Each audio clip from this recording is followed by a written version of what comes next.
Chapter 8. The Pulpit. I had not been seated very long ere a man of a certain venerable robustness entered.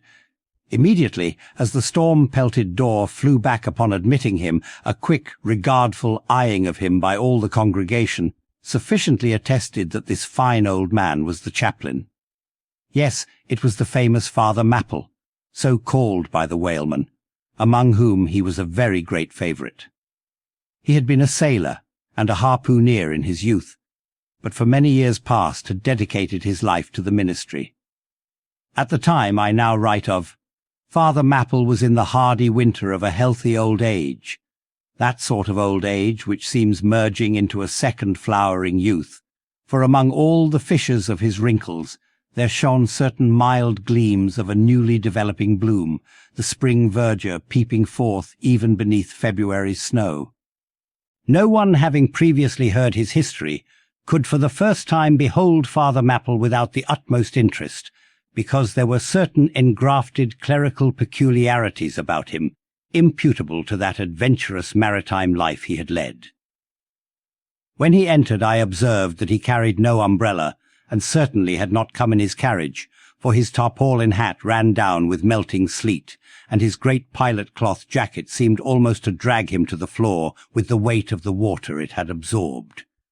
However, hat and coat and overshoes were one by one removed, and hung up in a little space in an adjacent corner, when, arrayed in a decent suit, he quietly approached the pulpit.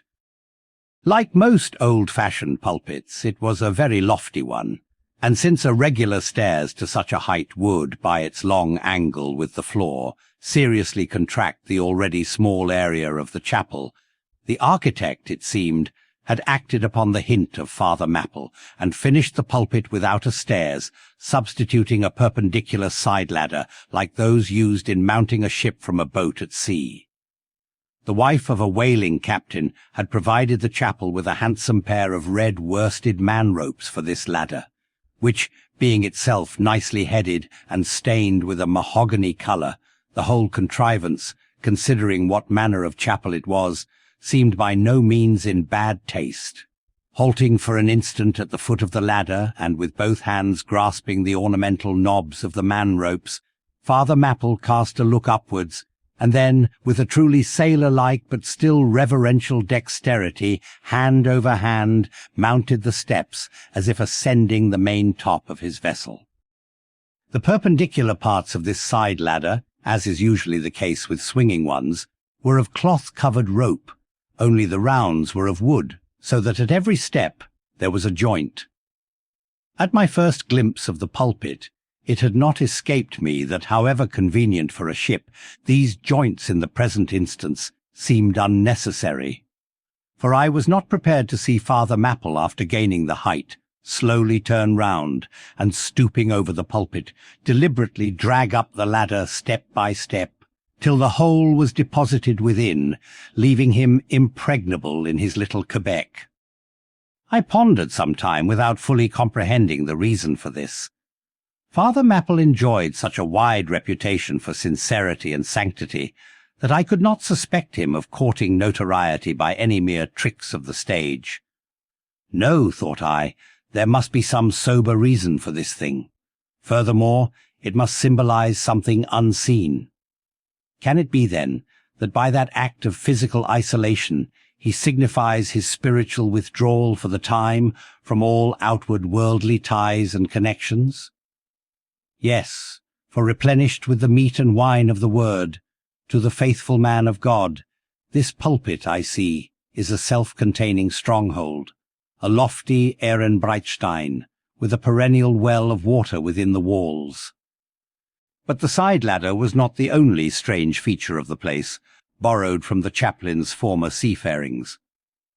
Between the marble cenotaphs on either hand of the pulpit, the wall which formed its back was adorned with a large painting representing a gallant ship beating against a terrible storm off a lee coast of black rocks and snowy breakers. But high above the flying scud and dark rolling clouds there floated a little isle of sunlight, from which beamed forth an angel's face, and this bright face shed a distinct spot of radiance upon the ship's tossed deck, something like that silver plate now inserted into the Victory's plank where Nelson fell. "Ah, noble ship," the angel seemed to say. Beat on, thou noble ship, and bear a hardy helm, for lo, the sun is breaking through, the clouds are rolling off, serenest azure is at hand." Nor was the pulpit itself without a trace of the same sea taste that had achieved the ladder and the picture.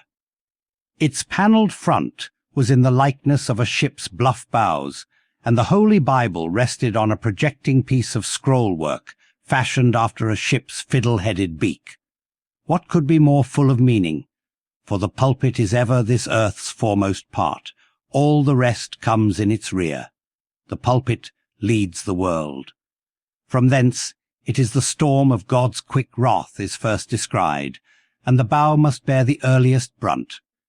From thence it is the god of breezes fair or foul is first invoked for favourable winds. Yes, the world's a ship on its passage out, and not a voyage complete, and the pulpit is its prow.